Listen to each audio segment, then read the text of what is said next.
Now question number 5, Mary painted 1/2 यानी half of the table and Jane painted 1/4 of the table. Means students, Mary ने paint किया half part of the table.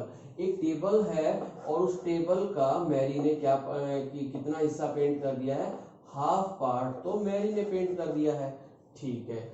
And Jane painted 1/4 of the, और fourth part जो था table का वो paint कर दिया है किसने, जेन ने, और मैरी ने कर दिया हाफ पार्ट।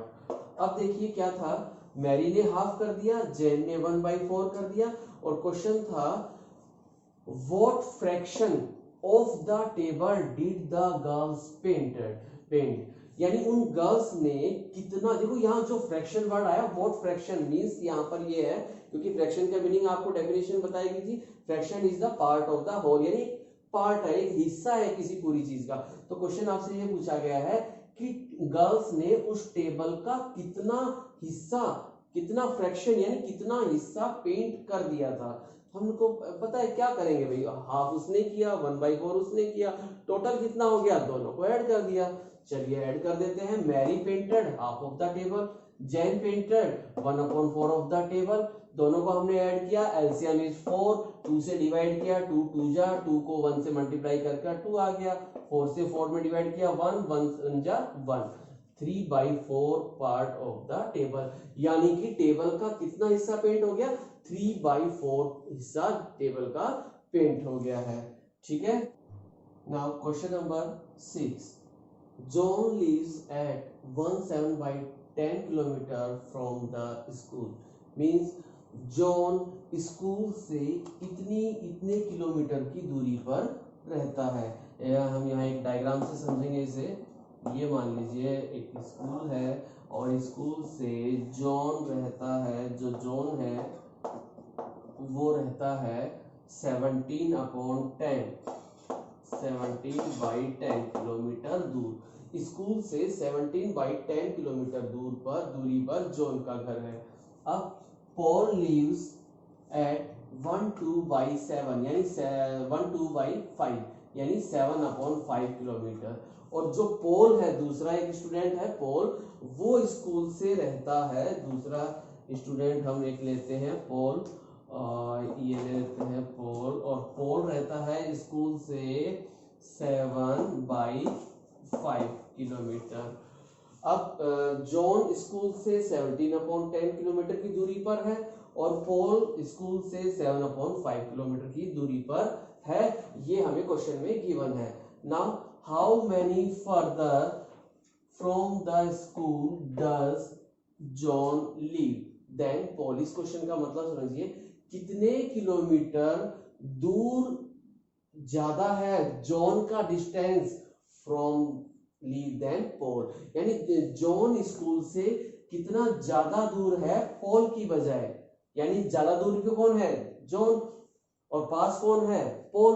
अब दोनों का डिफरेंस पूछा है कि जॉन का डिस्टेंस स्कूल से, मान लीजिए कि जॉन का डिस्टेंस हम मानते हैं कि 17 किलोमीटर हो और अगर पोल का होता 7 किलोमीटर, तो बताइए जॉन का कितना ज्यादा, आप क्या करते, 17 में 7 को माइनस करते।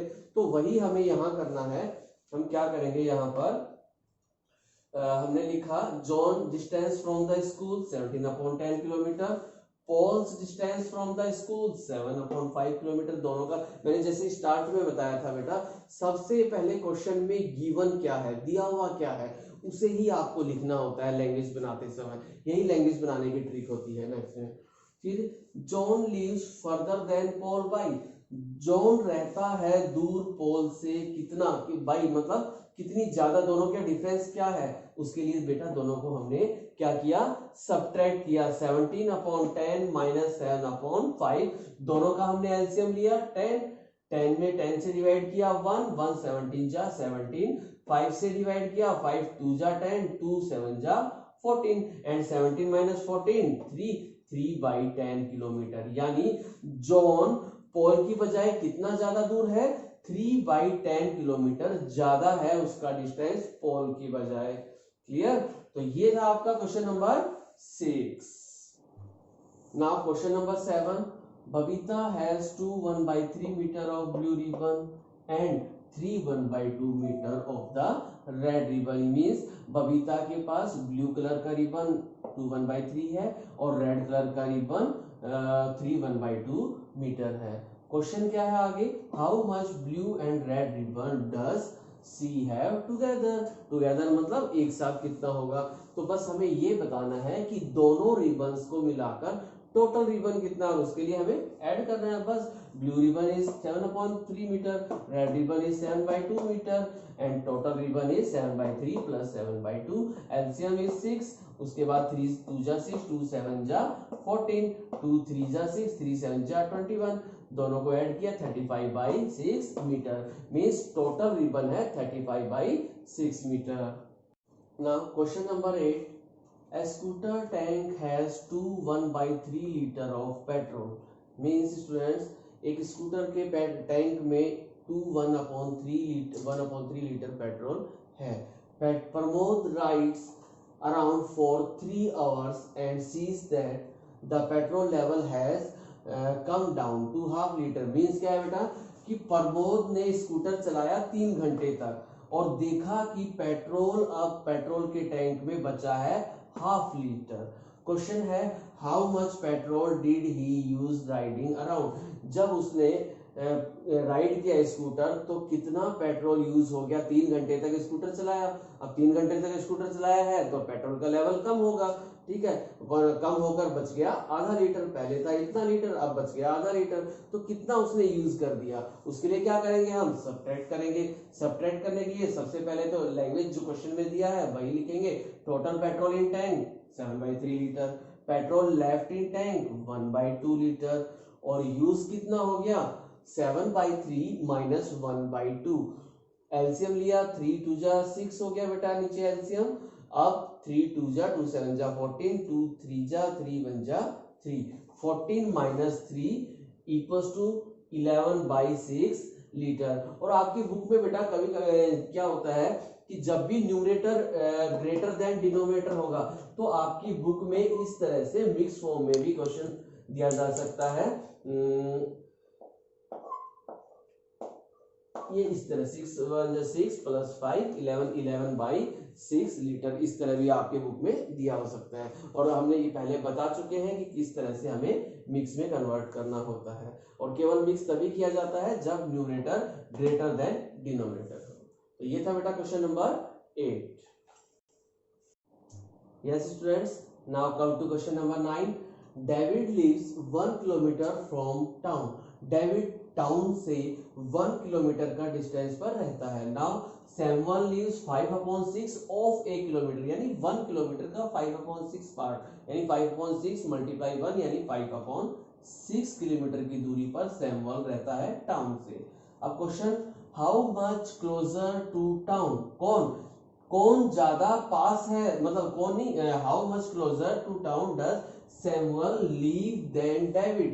कि जो सैमुअल है ये टाउन के कितना पास है, किससे पास है, डेविड से। कि डेविड का डिस्टेंस क्वेश्चन में हमें 1 किलोमीटर दिया हुआ है, सैमुअल का 5/6 दिया हुआ है और क्वेश्चन पूछा है कि सैमुअल कितना पास रहता है टाउन के डेविड की बजाय। तो हमें क्या करना पड़ेगा, डेविड के डिस्टेंस में से सैमुअल का डिस्टेंस माइनस कर देंगे तो पता चल जाएगा दोनों में कितना डिफरेंस है। चलिए, तो हमने लिखा David's distance from town 1 kilometre, Samuel's distance from town 5/6 kilometre and Samuel leaves, so Samuel closer than David by. यहां बेटा क्या था, पहले 1 माइनस 5/6, लेकिन जिस नंबर के नीचे कुछ नहीं हो डिनोमिनेटर में वहां आप नीचे डिनोमिनेटर में 1 लिख सकते हैं। तो ये हो गया 1/1 माइनस 5/6। एलसीएम लिया 6 हो गया, 1 6 जा 6, 6 1 जा 6 में डिवाइड किया 1 1 5 जा 5, आंसर इज 1/6। यानी सैमुअल का घर डेविड की बजाय 1/6 किलोमीटर ज्यादा पास है। तो ये था बेटा क्वेश्चन नंबर 9. इस क्वेश्चन नंबर 10.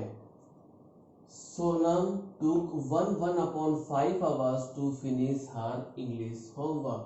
सोनम अपना इंग्लिश का होमवर्क पूरा करने में 1/5 आवर्स का टाइम लेती है। And she took 7/10 hours less to finish her maths homework. यहाँ स्टूडेंट ध्यान दीजिए, बहुत अच्छी एक क्वेश्चन बात बताइए। देखिए कुछ स्टूडेंट समझेंगे कि मैथ्स का होमवर्क करने में सर 7/10 आवर्स नहीं, ठीक से पढ़िए, सी टू 7/10 आवर लेस, लेस लिखा है बेटा, ये कि मैथ्स का होमवर्क पूरा करने में 7/10 आवर्स कम लगते हैं। किससे कम लगते हैं? इंग्लिश का होमवर्क करने में जितना टाइम लगा था उससे 7/10 आवर कम टाइम लगता है मैथ्स के होमवर्क करने में। तो पहले मैथ्स का होमवर्क करने में टाइम कितना लगता है, पहले तो हमें ये निकालना होगा। और उसके बाद पूछा था कि how long did the Sonam take to complete both the homework, और दोनों होमवर्क्स को कंप्लीट करने में टोटल टाइम कितना लगेगा ये बाद में निकालेंगे, पहले हमें पता होना चाहिए मैथ्स में कितना लगेगा। चलिए हमने लिखा time taken to finish English homework 1/5 hour means 6/5 hours. अब time taken to complete maths homework, maths में कितना टाइम लगा, इंग्लिश का होमवर्क जितना था उससे 7/10 आवर्स कम, तो हमने ये माइनस किया। तो माइनस करने पर एलसीएम लिया 10, 5 2 जा 2 6 जा 12, 10 से 10 में डिवाइड किया 1, 1 7 जा 7, 12 माइनस 7 यानी 5/10। अब देखिए 5/10 दोनों नंबर 5 से कट रहे हैं, हमने काट दिया, 5 1 जा 5, 5 2 जा 10, यानी आंसर हो गया 1/2 आवर। यानी मैथ्स के होमवर्क को पूरा करने में टाइम लग रहा है हाफ आवर, 1/2 आवर। और इंग्लिश के होमवर्क को टाइम कितना लग रहा है होमवर्क करने में 6/5 आवर। अब हमसे लास्ट में पूछा गया how long did the Sonam take to complete both the homework, दोनों होमवर्क को कंप्लीट करने में दोनों को हम क्या कर देंगे, इन दोनों को ऐड कर देंगे। तो ऐड करने के लिए टोटल टाइम टेकन 6/5, इंग्लिश का टाइम आया था, मैथ्स का था 1/2, दोनों को हमने ऐड कर दिया और आंसर आ गया 7/10 आवर्स, और मिक्स में चेंज करें तो 7/10 आवर्स।